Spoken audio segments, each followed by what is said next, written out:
guys, and welcome back to my channel. And I should say Merry Christmas as well for you guys that celebrate it, and Happy Holidays in general. I figured I'd shoot in front of my Christmas tree today, just to give you that holiday feeling. In about 24 hours, my family is about to descend on my little house, and this futon I'm sitting on right now is gonna be in full use, and there's gonna be people laying all over every square inch of this house because it's not very big. But you know what, I wouldn't have it any other way because I do love my family. You know, the title of this video is that my mom made me trans. Obviously my mother didn't make me transgender, but I think my mom had the same reaction that a lot of our parents have when we come out to them, which is that they start blaming themselves.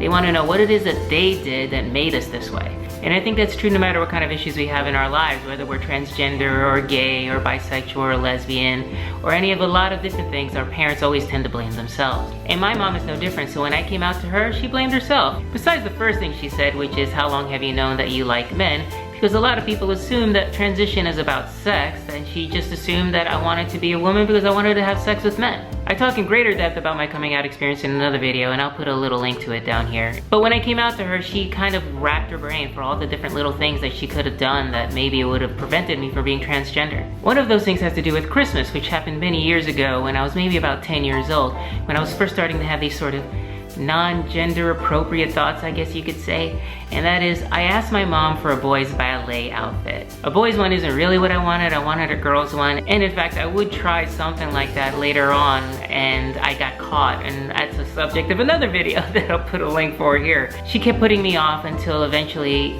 she somehow told my sisters, and they all laughed at me, which was very embarrassing at the time. You can imagine, I was 10 years old, I was the oldest in my family, and I was also the only boy, kinda. So that obviously didn't make me transgender, but it was one of the things we flashed back to when I came out to her. Another thing is that my mom would buy me Star Wars action figures. Now, this is of course not a big deal. I mean, a lot of kids get action figures, a lot of boys get action figures, but my dad was uncomfortable enough with the concept that he told my mom not to get me any because he was afraid that might turn me gay. I know that seems ridiculous and silly by today's standards. I'm not sure why he thought that would turn me gay, but I guess he figured playing with dolls was a girl thing, and I was not a girl, at least not yet.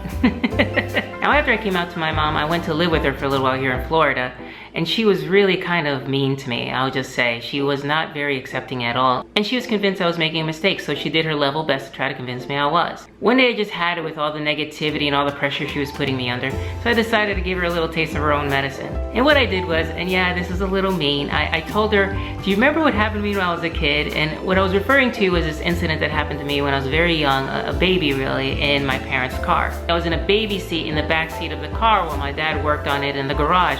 And I don't know if the car was running or something, but apparently I passed out. I'm not sure why I passed out. Maybe it was carbon monoxide poisoning, maybe it was just overexcitedness, I don't know. All I know is that my parents tell me I was out cold. They realized this when I eventually stopped crying, and my father looked up to see me slumped over in my car seat. So he got up, grabbed me, brought me out of the car really quickly, and revived me. I don't know if he did mouth to mouth. It's a miracle I survived my childhood. I think my parents probably almost killed me 2 or 3 times.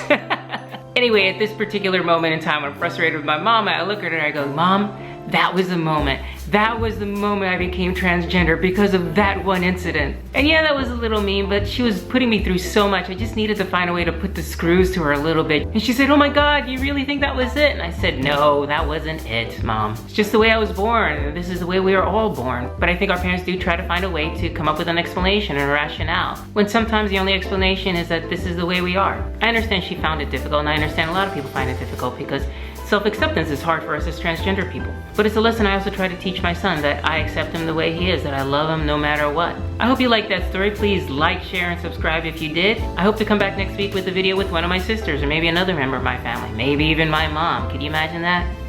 No, I really can't. So happy holidays, Merry Christmas, and see you around the interwebs.